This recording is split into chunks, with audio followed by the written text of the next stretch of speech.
if there is the creation energy that creates everything, imagine everything that you see around you is her, right? The female, the mother, gives birth to life, whether that be a flower or an ant or a cat or a human, right? Or an idea, a concept, a lesson learned. That's her. Think of the divine feminine as your teacher. The Vedic teachings are all about the energies. Okay, so there is an energy to the divine feminine. You could say God, goddess, things like that. Terms of a Vedic teaching would be Shakti or divine mother. Just think about your own mom for a second, and think about her when, at some point when you saw her, she was so beautiful. She was so loving and kind, and maybe you guys were playing and tag, or she was tickling you when you were a little kid, or she bought you that thing that you wanted for Christmas or your birthday or whatever it is. See her and remember her in that light, in that space, and just kind of give yourself a moment and feel that, like, oh, she's that. Like, oh, my mom's so great. My mom's the best. Now, think of her when she was really upset with you, really mad. She was just like, you're grounded for a year, or whatever. We've all had that experience of our mother. So in one way you could say, oh, she was super mad, she was ugly, or she looked, terrifying. And then on one aspect, she's so soft and peaceful and joyful and happy, and she's beautiful. But it's the same. You see, those two are the same. And that's the same with the Divine Mother. For instance, the Divine Mother, the energy that creates everything, the energy that is the womb, the birthing energy of everything. That's the level of the Divine Mother that I'm speaking about. But think about if we have the ability to experience her both ways, which we have with our own mother. So why can't we experience the Divine Mother in a much more depth way? You could say to the soul level. I dare say, the consciousness level. You could say Mother Divine. You could say Mother Mary. I mean, there's so many traditions around the planet.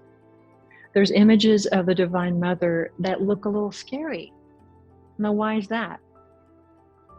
Now, they're going to look a little scary because there's a purpose. There's absolutely 100% purpose. There's a reason why, right? So there's a form in India of the mother called Maha Kali. She's that form because her purpose is to combat evil, negativity, fear, everything that causes a pain and upset in humanity. She doesn't like that. So she comes in that appearance to kick that in the shins, if you will. And once she's done her job, she reverts back to her beautiful self. She's still love. You see, her love never changes.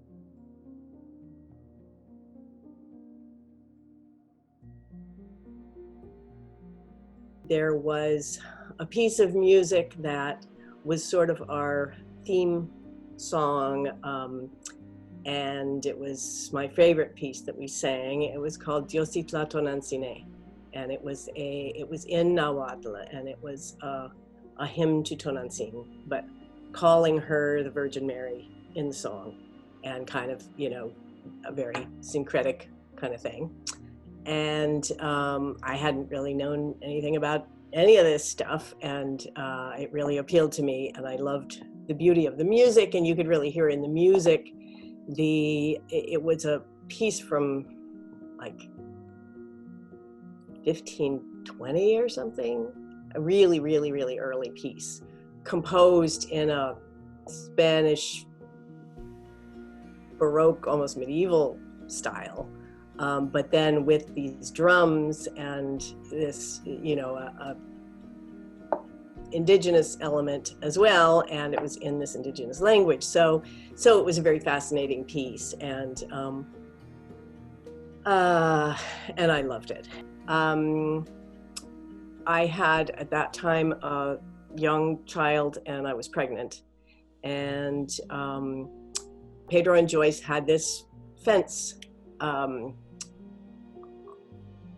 their house, part of their house, that they had done a mural with their kids years ago, and it was sort of falling apart, and they finally decided to paint over it, but they were concerned about having a plain white wall right at street level, you know, that it would get tagged and stuff, and they said, why don't you paint something? Because they knew I was kind of interested in getting involved in public art, and I hadn't done any except some painting at my child's daycare center and stuff like that. So I said, okay. And I said, well, since it's for your house, I'll do something that has to do with your music and with my favorite piece, Diositla Tonantzin. And so I had just given birth to my son. I had a home birth with both my kids, and, you know, right down the street from where this mural is. And so really the impetus for painting it was my feeling about giving birth and about motherhood. The old version also had a door. There was a part to the left of what's there now. There was a door that on the door I had written all the different names of, you know, Tonantzin has all these different forms, and there was Coatlicue, one was obsidian butterfly, and one goddess of filth and cleansing, and all these different things, and it was quite fascinating.